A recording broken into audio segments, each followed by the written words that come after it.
al final de todo ese proceso concretiza con esa metáfora de mecánica cuántica respecto a la incertidumbre, ¿no? De las cosas y cómo realmente a veces no necesitamos tener todo bajo control, ¿no? Y saber qué es lo que va a pasar. Entonces se me hizo importante para mí. Gracias. Sí, luego ahí ese momento muy catártico y en el que está hablando con el otro personaje, con un fantasma prácticamente, y ahí había una definición que dije, qué te habrá parecido eso de las matemáticas como un arte? Pues también es una postura interesante, creo. Sí, estuvo, o sea, la pregunta que le hace el otro personaje de que es el arte de lo cotidiano, creo que fue lo que dijo. Por ahí sí. Sí, por ahí, como Mm. que sí te... La cuestión es que, bueno, yo lo relaciono con la física ya cuando, como lo traducen a un lenguaje matemático, ya no sé si se trata realmente que la matemática en sí se forma el lenguaje de lo cotidiano, sino la física como tal sea el lenguaje tal vez de lo cotidiano. Mm. Sí, porque igual y él, y que resuena un poco en nuestras conversaciones, para él las matemáticas eran la manera como de desengranar, ¿no? De todo lo demás. Sí, sí, sí, como para darle de alguna forma un sentido, ¿no? Objetivo a las cosas. Que yo creo que viene, pues viene lo mismo, ¿no? De esta fe que a veces no le parecía suficiente al personaje, suficiente para entender las cosas o para quedarse con ellas. Parece que todo es una gran metáfora sobre las metáforas también, ¿no? Porque al final él comentaba en el inicio, no sé si ya estaba, que, la manera de entender como ciertas partes de la física, ciertos planteamientos de la física era a través de la metáfora, pero que en realidad eso era como un cuento y aunque él no entendiera como la complejidad de un problema, igual y le servía, ¿no? Como para llegar ahí y ya luego con las matemáticas de hacer el trabajo faltante, ¿no? Y al final de la película todo el tiempo está rodeado como de alegorías, ¿no? Y entonces, ¿cómo desengranar eso? Si no lo hace en las matemáticas, obviamente no es una película pues que siga así como sabemos a veces, ¿no? Que un personaje se encarna en una misión científica. Aquí todo lo contrario, ¿no? Como dices, la fe ahí está como un tema recurrente. E incluso en las mismas pesadillas, ¿no? Está como que hay constante ese duelo del personaje, y como que en las pesadillas está teniendo este duelo religioso y despierta y está de vuelta en la objetividad del lenguaje matemático, ¿no? No sé, siento que eso es lo que menciona, ¿no? De una metáfora en sí misma. Es interesante. Sí, y este personaje Sai también se lo hizo en esa secuencia del sueño, ¿no? Que como bueno, que en el mundo real, ¿no? O sea, ya no, ni está como en ese plano entre el plano matemático entre el plano matemático y el plano, pues, ¿cómo decirlo? Como celestial, porque ahí hace una referencia a eso, ¿no? De que está hablando con un muerto y quiere como que avanzar en ese momento sobre su fe, pero dice, no, aquí en nuestra realidad. Está padre eso. Ah, no, no lo había pensado eso, fíjate. Está interesante. Sí, y bueno, en los puntos que yo recupero, está entre lo mismo, básicamente, en un acercamiento muy similar, en el sentido en que está este acercamiento de lo religioso alrededor de la fe. Pues he encontrado que esta película es como un retelling, como un contarse de nuevo, pero del libro del cristianismo, ¿no? Del libro de Job, y que encapsula esta idea del sufrimiento del hombre bueno. Eh, bueno, aquí ya he explicado tal cual, Job es un hombre bíblico, y más concreto del Tanaj judío. Pues estos son varios libros, ¿no? Que componen, digamos, las escrituras sagradas de los judíos y del Antiguo Testamento cristiano. Ahí ya siempre va a haber como traslaparse de las bibliografías religiosas. Y pues bueno, básicamente es este hombre que enfrenta pruebas realmente difíciles y pues nos invita a pensar por qué tienen que pasar por tal sufrimiento, por qué un hombre tiene que atravesar estos momentos de fragilidad y que sí debe mantener su fe hacia Dios, aunque la vida le parezca injusta, ¿no? Y pues la película que vimos, pues se trata, creo que es de las películas que más eh, se acerca, ¿no? De manera muy casi visceral a la vida de un hombre que le está siendo atacado por todos los frentes, ¿no? Por decirlo en una expresión. Y pues bueno, eso es como la primera lectura, como una lectura, como proponía, con ciertas conexiones con la teología. Y sí, claro que sí, adelante. No sé tu nombre, si puedes decírmelo, estaría fabuloso. Gracias. Sí, porque aparece como, supongo, estudios multireferenciales, ¿no? Ok, mi nombre es Laura Ramos. Mucho gusto, Laura. Gracias, igualmente. Un gusto. Mucho gusto, Yael. Yo quería comentar que, bueno, más que dos dimensiones donde él se mueve, a mí se me hicieron tres, ¿no? La realidad que vive y que no es como, pues no es la mejor. Esta, esta parte bueno, la otra dimensión como la parte de lo religioso, donde uno busca pues el consuelo, el apoyo, donde uno se entrega cuando no puede con sus problemas, o donde uno se encomienda, ¿no?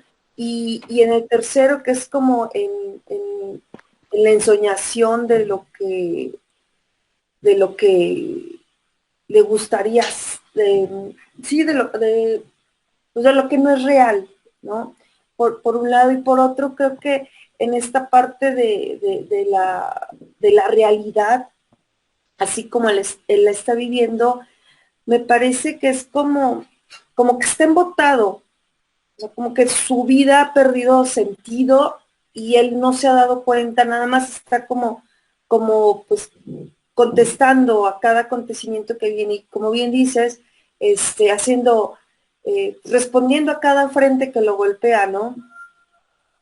Y no sé, de repente sí como esta, bueno, y que él no se percata de que ya está como en un sinsentido, o sea, que se supone que pues trabaja para los hijos y trabaja para mantener su casa y todo, pero pues ya lo hace como esta rutina mecánica donde no está él, pues ni siquiera motivado, ¿no? Es nada más como aguantando y aguantando la situación de todos, la familia, la deuda con la membresía de los discos, el hermano que pues al parecer necesitaba ayuda y aparte estaba metido en juego, en apuestas, ¿no?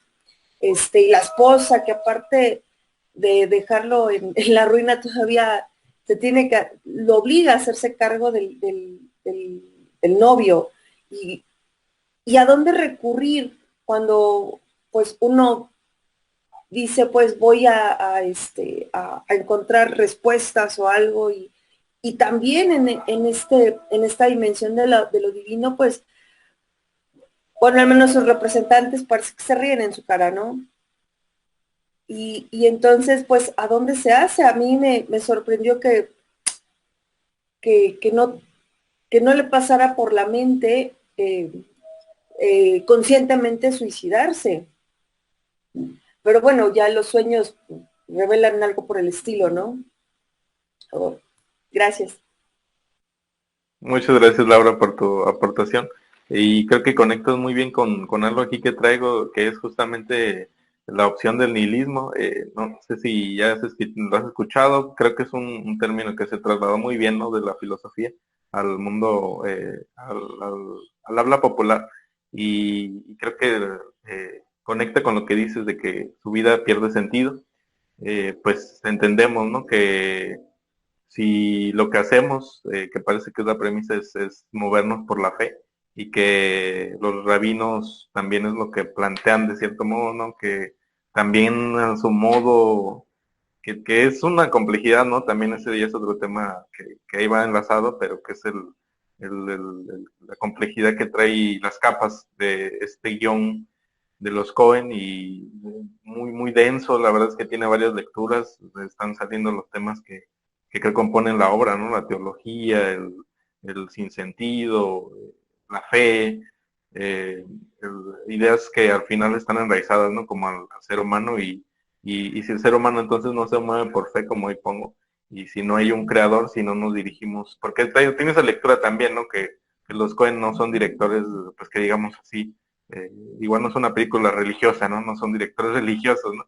Entonces, si no hay creador ni un principio religioso moral, entonces, si todo se reduce a la nada y carece de sentido, pues, ¿y cuál es el próximo paso que vamos a dar, ¿no?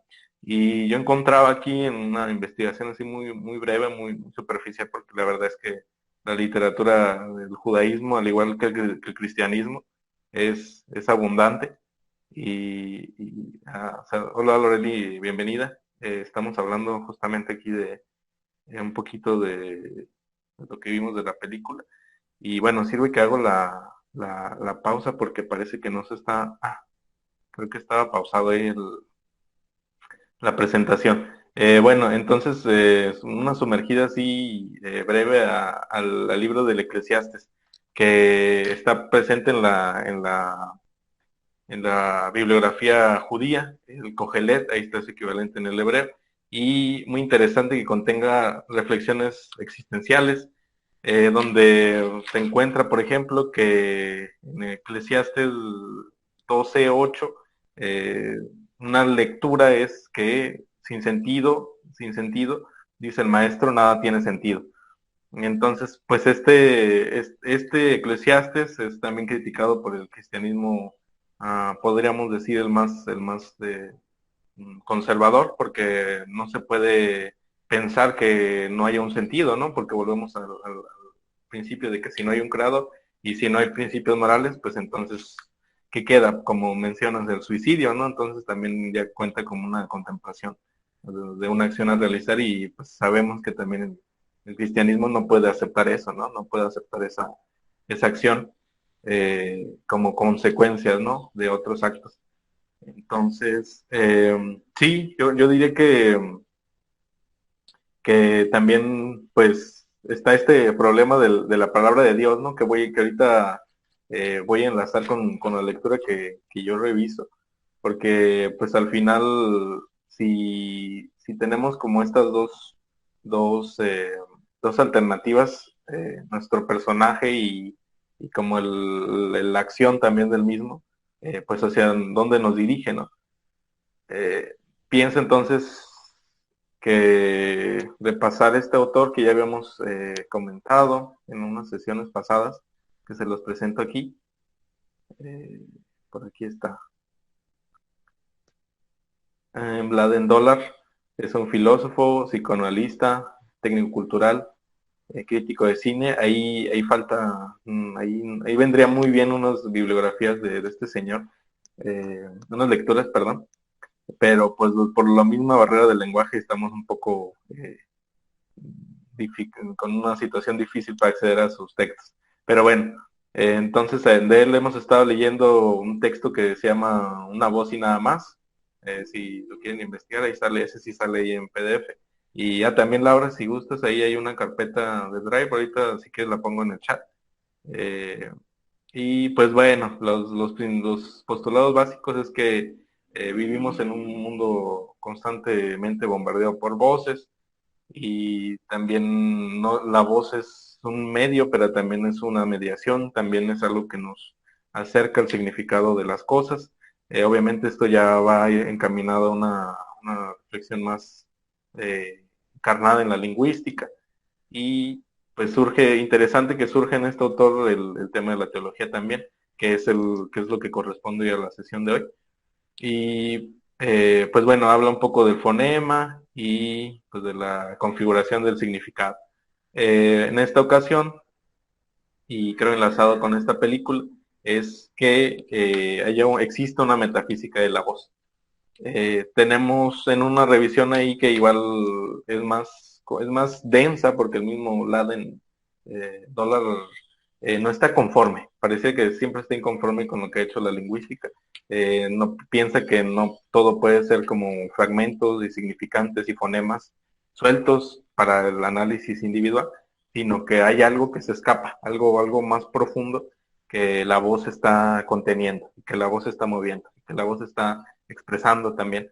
Y ese fenómeno de la voz es el que digamos, no lo deja dormir por las noches, porque incluso en un primer momento él analiza que si la voz es ese algo que tiene algo más, una profundidad casi mística, entonces no está muy alejado tampoco de una voz que se crea artificialmente. Eso también nos lo deja dormir por la noche, que exista una versión de nuestras voces y de la voz que sea artificial. O sea, al final, si es un fenómeno tan complejo, se puede pensar que se puede crear y puede existir algo como la voz artificial, o B, que pues al final están como al mismo nivel.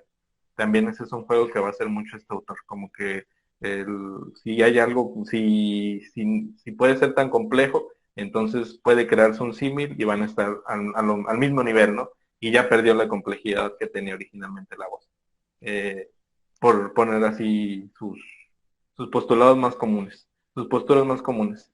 Pues aparece en este fragmento de la metafísica de la voz, la otra voz que ahí se va a enfocar en la voz del padre, ya en un momento refería que habían distintos momentos y distintas etapas de la voz, y que incluso en No Country for Old Men revisábamos varias etapas casi, como intrusiones fisiológicas de una estructura lingüística, como la tos, una interrupción, que ahí hay como la interpretación de la tos como una interrupción de un silencio difícil, el hipo de Aristófanes, y que son momentos que luego los filósofos fascinan y que se clavan como para pensar qué era en ese momento ese fenómeno, ¿no? ¿Por qué se presentó? ¿Bajo qué estándar?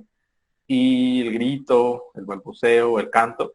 Y aquí en esta parte ya Laden Dollar da una continuación de eso y elabora sobre eh, otras formas de intrusiones a la voz pensadas históricamente, ¿no? Piensa en la otredad, piensa en la polivalencia de la voz, piensa también en el goce y lo enlaza con la música.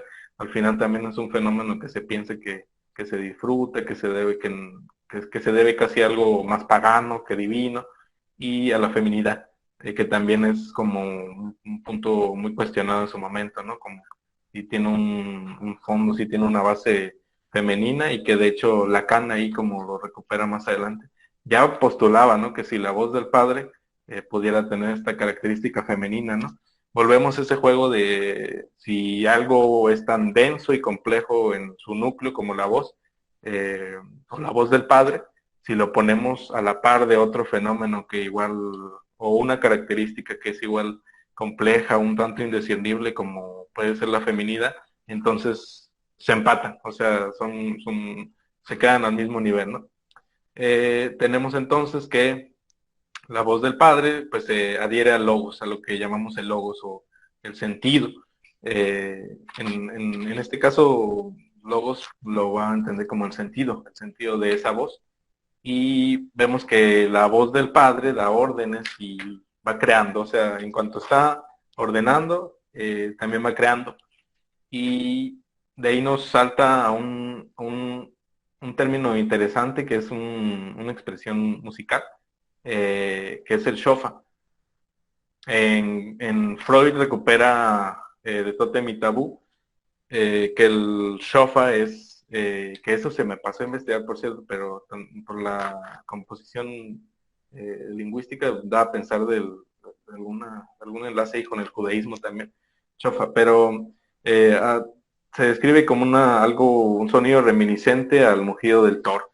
Y pues también explica que el cuerno, que es también, al menos Freud lo nota, un rasgo del dios totémico. Creo que igual ahí no hay que ir muy lejos, pues ahí están unas representaciones culturales muy identificables, ¿no? Y eso pues ya luego va a ir anclado al origen del sonido, ¿no? El origen del instrumento y el sonido. Un sonido que también es, eh, que está enlazado con la agonía y que también por eso es cuestionable desde el cristianismo, ¿no? Porque pues volvamos a lo mismo, el cristianismo no puede plantearse tal cual los momentos enlazados y que coincidan todos al mismo tiempo, ¿no? Porque igual esa es justamente la búsqueda del ADE, ¿no? Como que qué tantas cosas y van a enlazarse con la voz. Entonces ahí vemos que su investigación hasta ese punto está siendo fructífera, ¿no? Porque encuentra estos autores, a Lacan, a Freud, que ya están elaborando justamente eso, ¿no? Que el, el, la densidad de esos fenómenos y pone que en su característica clásica está el grito de agonía, como si fuera el de un padre primitivo, de una horda primitiva. Lo interesante de eso es que no solo se representa al Dios al expresarse ese grito, no solamente es ese estruendo y que va enlazado con algo que entendemos como el dolor, la agonía, sino que también reintegra a Dios, o sea, al momento en el que confirma que y recuerda a Dios porque está muerto y porque eso retumba, digamos, en todos los integrantes de la tribu, también pues nos recuerda que hay que recordarlo, ¿no? O sea, al momento de que lo recordamos que está muerto, lo volvemos a estar haciendo presente. Entonces es esta dinámica de traer otra vez a Dios a través de la voz de Dios y que va a haber una relación voz-creación, como les comentaba, y también voz-ley, voz-ley, y que nos ponen una nota ahí, Laden, al final, que esto no es exclusivo ni del cristianismo ni del judaísmo. También como que muy ad hoc con nuestra película, ¿no? Porque igual nuestra película no está como ni tan de aquí ni de allá, ¿no? O sea, al final mezcla elementos, como es común en los Coen, mezcla géneros, toma un poco del judaísmo y del cristianismo. Y pues bueno, aquí hago una pausa, no sé, Laura, si quieres algo que comentar.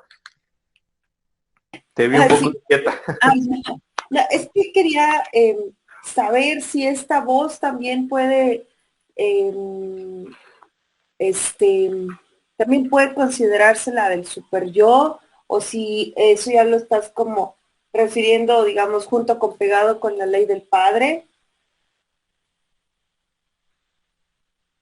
Sí, ya es más la ley del padre. Okay. Sí. Pero al final es una, o sea, sigue siendo una voz, ¿no? Y en este caso creo que este ya sería como más la voz individual. Ok, gracias. Sí, así es, ajá. Entonces, de hecho, así, casi así lo define como que el shofar es la voz independiente de la vocalización del significante.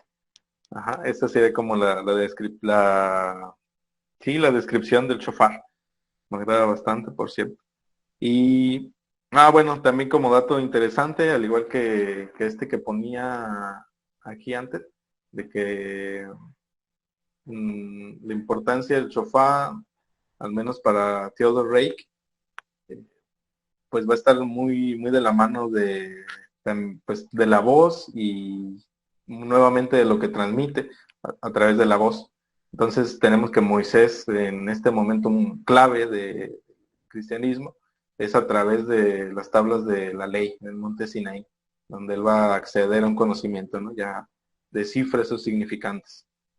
Y entonces aquí cuestionamos, ¿no? El verdadero peso de la voz de Dios y pues que no hay ley sin voz, que al final Moisés va a ser el que va a escuchar, él es el que va a dar sentido a la voz de Dios. Como quería decir que también ahí pone una nota interesante el del autor, que es que Spinoza también en 1656, también un momento clave, que es para la filosofía, escucha este sonido de agonía, escucha el chofar justamente gracias a un texto formal, mientras está dando su excomunión, leído por un sacerdote.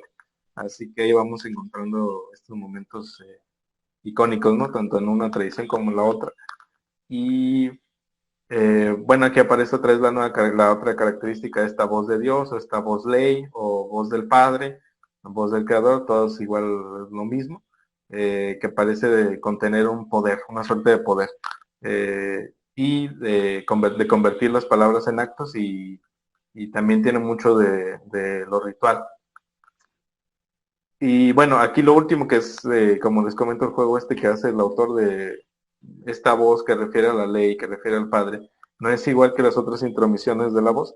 Es como comentaba en un primer momento, ¿no? Que tiene todas estas variantes, ¿no? La feminidad, la otredad, el canto, el, el acceder a un momento eh, pues pagano, ¿no? De placer, pues al final vuelve a ponerse al mismo nivel, ¿no? La voz del padre, porque tiene su propia singularidad, así como el canto tiene su singularidad, así como la feminidad tiene su singularidad y sus complejidades. Esta voz de Dios al final pues parece ser como otra expresión y que pensándolo tres en los términos de nuestra película deja lugar a la interpretación, ¿no? Que al final en la película no hay ese momento, a lo mejor ese momento esperado de que Hashem le hable, ¿no? De que Dios le hable. No lo vemos. Ahí lo ponía Hashem, perdón, el creador. Y al menos toda esta secuencia de la historia del Goy me parece muy importante. Creo que también es un momento que revisan mucho al analizar esta película. El Goy, pues entendido desde el judaísmo, es el que no profesa el judaísmo, ¿no? También. Eh, pues aquí tenemos varias incógnitas, ¿no? Como las preguntas, ¿no? Que le quitan el sueño a esta persona y que si vamos a recurrir a las escrituras sagradas o que si existe alguna pregunta, ¿no? Entonces, pues vamos aquí, de nuevo, como que uno de los puntos nucleares de la película, que si en verdad eh, todo lo que hacemos lo hacemos dirigidos por la fe, y si también todo lo que hacemos nos va a permitir dormir en la noche, ¿no? También, que al final ahí no, creo que no es coincidencia que haya tantas secuencias del sueño, de descansar, del descanso o del no descanso, si al final lo que hacemos no nos parece suficiente, ¿no? Y como pone, al final no lo sé, o sea, los detalles que tú piensas que son importantes, al final no lo son, y que si lo único que puedes hacer como respuesta es ser bueno, ¿no? Que al final creo que nuestro personaje lo confirma. Me parece en esa secuencia también de sueño, donde le da el dinero a su hermano, ¿no? Ahí él creo que ahí es como casi, no sé, digamos como la confirmación, ese momento en el que le entrega, ¿no? El dinero y él confirma que él está actuando bien, ¿no? Él está actuando bien, aunque no entienda todo lo demás, aunque no escuche la voz de Dios, la ley de Dios, no la entienda. Al final él está siguiendo ese camino tal como Job, ¿no? De soportar todas las injusticias, voy a seguir, pero ojo que llegamos al tramo final y ahí me comentaron qué les pareció ese final también, esa conclusión, que en cuanto parece, ¿no? Porque ahí se presta la interpretación, en cuanto acepte este soborno, cae casi como un castigo, ¿no? Como una fuerza devastadora, ¿no? Que se manifiesta tanto física como casi químicamente, ¿no? Eh, en un malestar que se va a representar en su cuerpo, que se va a manifestar en su cuerpo, y también como un fenómeno natural, ¿no? Que también el Antiguo Testamento nunca nos deja de sorprender, ¿no? Con sus grandes momentos igual de destrucción, de castigo, ¿no? De un castigo divino que aparece. Y pues bueno, eso es, ahí es donde me detengo, igual los escucho para ver qué piensan hasta el momento o del final de la peli.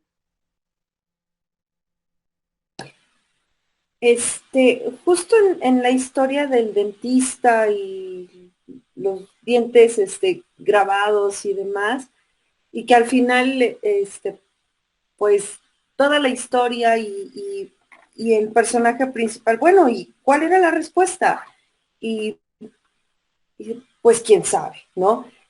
Me parece así como una interpretación desde que pues lo sagrado es sagrado y no debe de interpretarse y o no estamos aptos como, como seres creados, no como ese ser superior, para entender lo sagrado.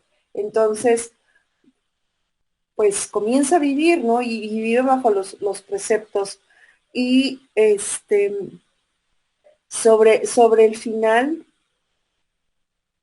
bueno, y también, perdón, quería añadir a mi comentario anterior de que pues esta guerra que tiene él entre siempre hacer el bien y siempre está como esta disputa de, bueno, y si abro mi cuenta bancaria aparte es deshonesto, ¿no? A pesar de que a él le está lloviendo por demás. Eh, y trata de como contenerse y todo. Y bueno, al final, pues, sí, apocalíptico. Gracias. Gracias, Laura. Sí, también si gustas de irte para atrás en otras escenas que antes de que se te vean las ideas, igual nos compartes, no hay problema. Ok, Yael o Lorelia, lo que quieran comentar. Pues nomás para también apoyar el punto de Laura, que es o sea, hasta qué punto deberíamos nosotros cuestionarnos estas señales religiosas, ¿no? O sea, qué tanto peso deberíamos darle a ellas cuando a veces simplemente son una cuestión de lo que de que mencionan de perspectiva, ¿no? Y a veces eso es lo que termina cegando que debemos vivir la vida, ¿no? O sea, y no necesariamente clavarnos en esos sucesos. Y también con la parte eso de las pesadillas, que es como una cuestión como una reformación de la fe, ¿no? O sea, como que cada pesadilla ayuda tanto a hacerla dudar, pero al mismo tiempo reformarla, ¿no? Y darle un sentido extra a esa fe, ¿no? Para que, y siento que cada pesadilla de alguna forma dio eso, ¿no? Como que un proceso de crecimiento en el personaje, como puntos de inflexión. Por ejemplo, cuando mencionaron esta parte de cuando ya se iba a Canadá, su amigo, eso fue como el punto, ¿no? Porque menciona lo que pasó de que se sentía una persona feliz y en algún momento de la pesadilla se sintió feliz cuando realmente era una pesadilla, ¿no? Uno pensaría que debe sentirse negativamente. Y bueno, pues lo matan, ¿no? Y ya al final es justo lo que menciona Laura, ¿no? De que un apocalipsis, ¿no? Eso es una catarsis del personaje cuando ya finalmente la pesadilla ya es como real, ¿no? Y aquí se encuentra lo negativo, pero de esto negativo es el punto de inflexión del personaje para enfrentar la vida tal cual es, ¿no? Y no más esos comentarios creo que tengo. Gracias. Sí, Yael, y fíjate, me hace pensar también que estas secuencias de sueño, el paralelismo también que contiene muy interesante con las secuencias también de los rabinos, ¿no? Eso es lo que él está buscando, esa instrucción, esa ley también, y al final es insatisfactorio y vuelve el problema a él, ¿no? Como que vuelve al sujeto otra vez, ahí en donde debería estar descansando, ahí vuelve, ¿no? Y ahí es donde lo hace pensar, ahí es donde digamos, como que lo vuelve a picar, ¿no?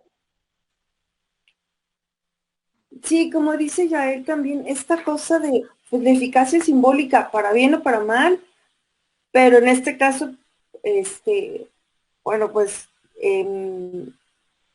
si por ejemplo en un momento dado actuamos en contra del credo religioso o de esta que podamos profesar o de esta voz mística interna o de lo divino,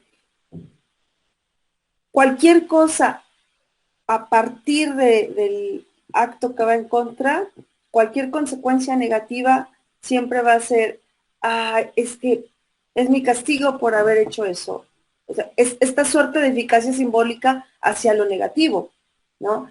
Y entonces, pues uno ya, creo que desde ahí se transforma y vive pepenando. Ya no es tanto si realmente es una consecuencia directa de del acto equívoco, sino más bien es porque uno ya se está complicando la existencia por la culpa.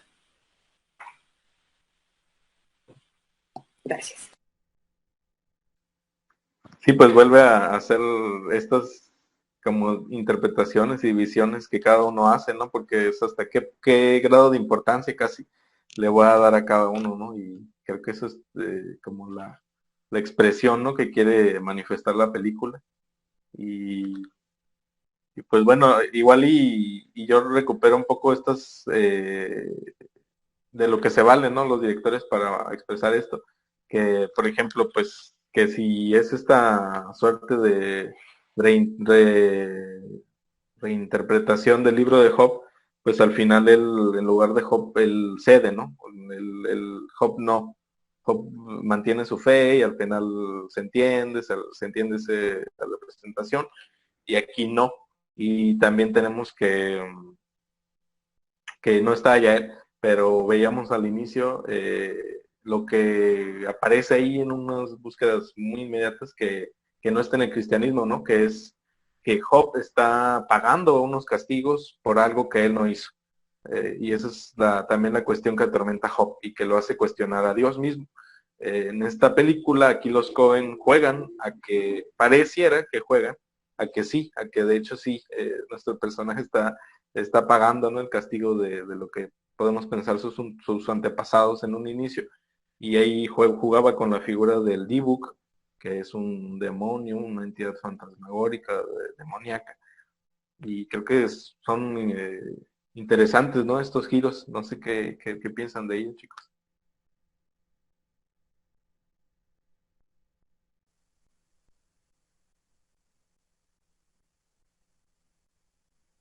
O bueno, igual si tienen otro punto que comentar que les resuene, con gusto.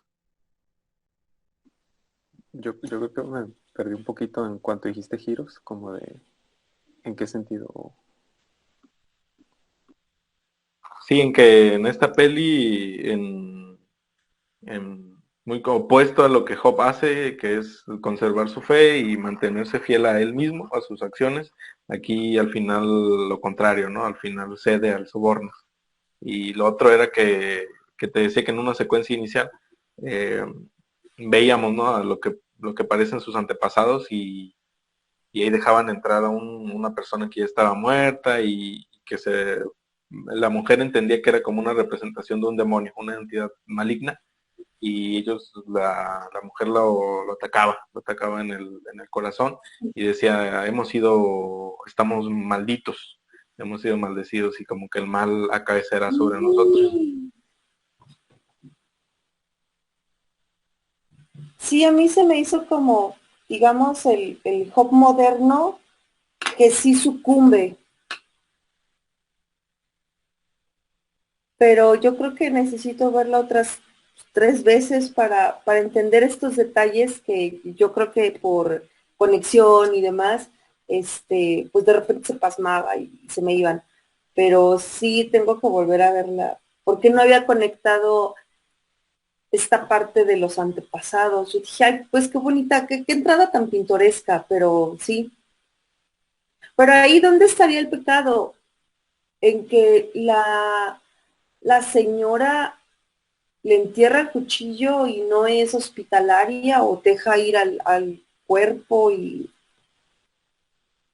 mm, Sí, tienes razón porque das otra vez muy bien en el clavo, Laura, porque hay un pecado original, ¿no? Casi. Y aquí podemos, al menos es lo que se cuestiona en el libro de Job, ¿no? Que si hubo un momento también de un pecado original, un pecado cometido, Job está pagando por ello. Y aquí sí pareciera eso, ¿no? Que si entendemos al anciano como pues una persona, digamos, más vulnerable, a la que no se le da cobijo, puede que ese sea el pecado, ¿no? El pecado original.